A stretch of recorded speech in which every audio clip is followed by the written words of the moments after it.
In Memphis. Joining me now is Congressman Cedric Richmond, a Louisiana Democrat who chairs the Congressional Black Caucus, and Congressman Keith Ellison, a Democrat from Minnesota who's deputy chair of the Democratic National Committee. I'm so glad to have both of you on. Thank you so much for joining me this evening.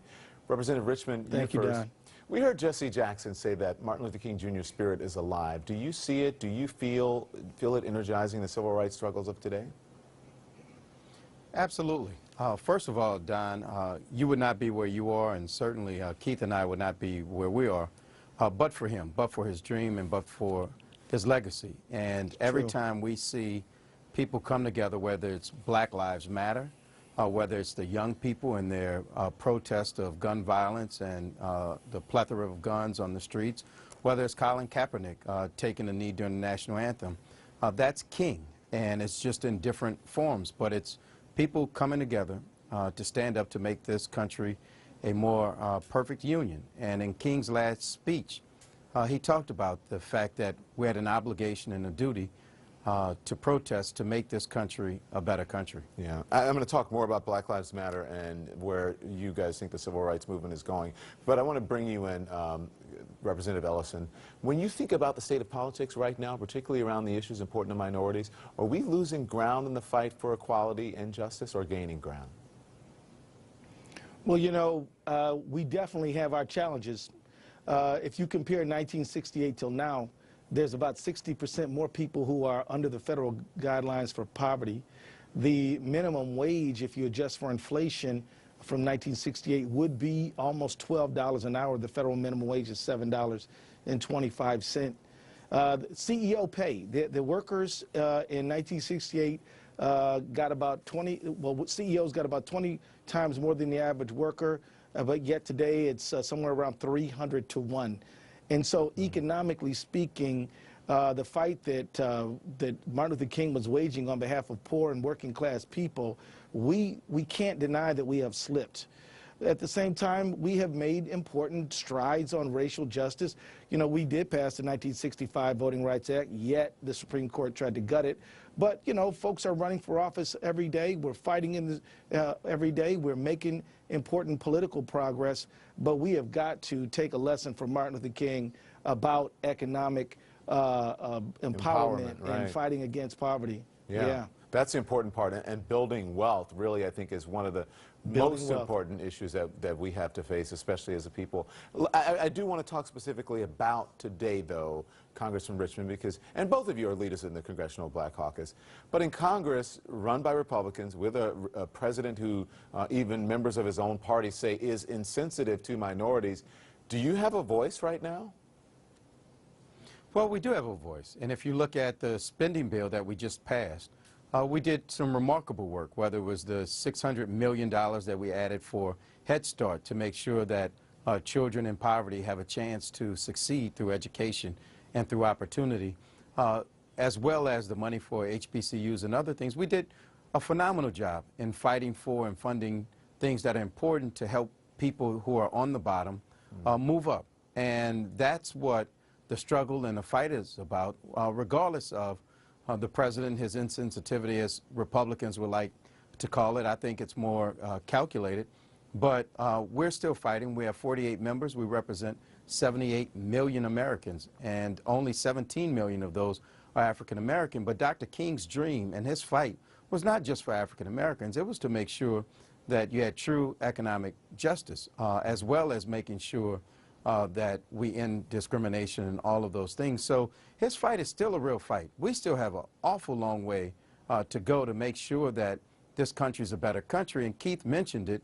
When you look at CEO pay and you look at the average wage that people make, we know there's a problem.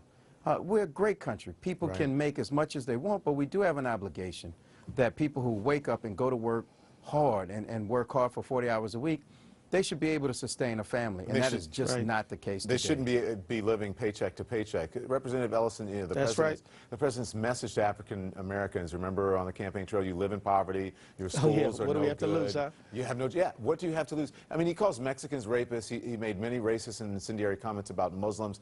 President Trump has the biggest microphone in the world. How do you fight that message? Every day we put our time in, we organize all across this country.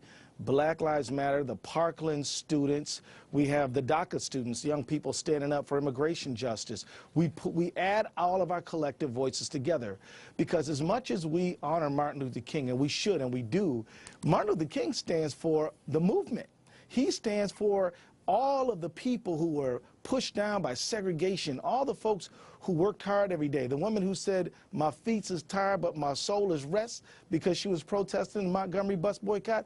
He represents her. We have to be movement-oriented people, and that's why, Cedric is leading the Black Caucus. He's going to black college campuses all the time. I'm going around the country. We're talking to masses of people, rising them up, making them understand that their power really is in our collective action. Just like those teachers in West Virginia, Kentucky, the power of us together is more than Trump. And if we do it, we can get it done. Both of you have mentioned Black Lives Matter in our conversation, them demonstrating, demanding change.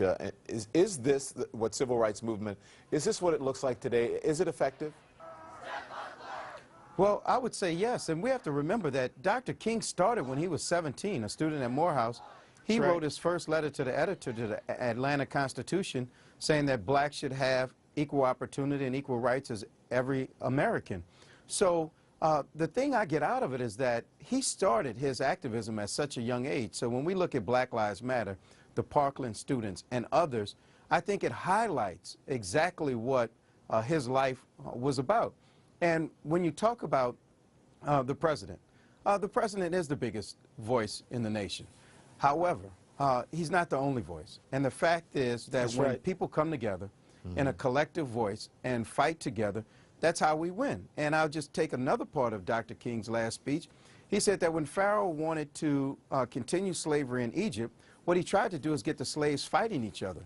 But when the slaves would band together, it's when they would make their biggest gains against Pharaoh. So we just have to remember, as a people, as a country, no matter who the president is, no matter the rhetoric coming out of his mouth, no matter the hate coming out of his heart, it doesn't matter. If we band together, we will overcome it, and we will create the country we want it to be, not the country that he wants it to be. Yeah. Listen, sadly, Cedric is absolutely right. Yeah. I mean, resistance is, our unity and our coming together is resistance. Solidarity is resistance. We've got to come together and understand that when we unite, that is a powerful statement about the country we envision. I want to get this in real quickly before we run out of time here. I think it's an important question because, you had there are some very good people on both sides, right? Remember the president said that, and we had people marching through the street with tiki torches in 2017. 50 years, and if you can give me a quick answer, I know it deserves more, but I'm sorry about that. 50 years since the assassination of Dr. King, are you more frustrated or are you hopeful about where we're going? First, Congressman Ellison. I am incredibly hopeful. I believe that if the young folks and not so young folks, the teachers in West Virginia, people all over the country continue to march, the bright days ahead for the United States. But we got to stick together, and we got to stay hopeful, optimistic, and keep fighting back. Representative Richmond? I'm absolutely more hopeful. And I think that the last thing that we need to focus on is those of us who have made it. We have an obligation to reach back. Dr. King was middle class. He died fighting for sanitation workers. That's what we need to remember every day, especially as African Americans. Even though we've made it, we still have an obligation to reach back and lift people up. I appreciate it, both of you. I appreciate the conversation, and thank you for fighting every day. Thank you so much. Thanks, Don. Thank you, Don. That's it for us.